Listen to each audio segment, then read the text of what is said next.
Sony hopes to extend Spider-Man deal with Marvel Studios. An article by Ryan Scott of MovieWeb.com.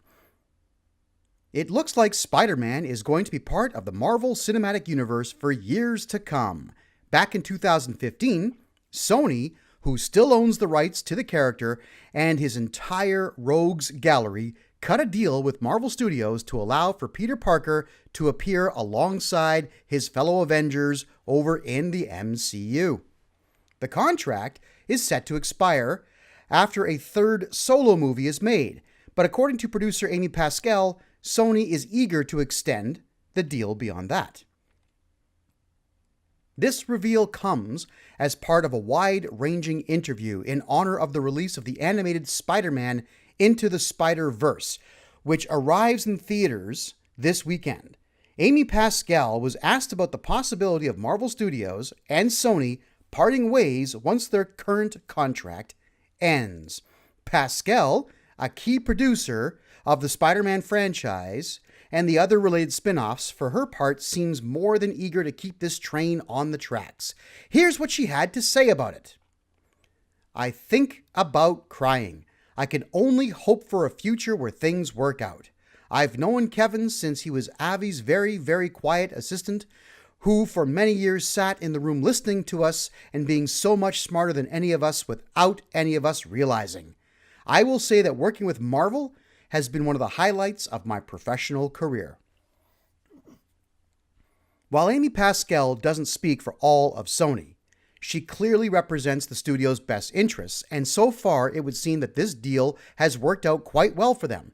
Spider-Man Homecoming made $880 million worldwide last year and was met with a great deal of praise from both fans and critics alike. That's more than The Amazing Spider-Man 2 made, and the quality was trending downward with that series. Tom Holland's Peter Parker, meanwhile, has been widely embraced and brought something fresh to the character. While Marvel Studios produces the solo movies with Sony, it's Sony who retains the profits at the box office, and those profits are surely bolstered by the appearances Spidey makes in movies like Captain America: Civil War and from this year's Infinity War. It stands to reason that next year's Spider-Man: Far From Home will greatly benefit from the part the character had to play in those movies, as well as the upcoming Avengers Endgame.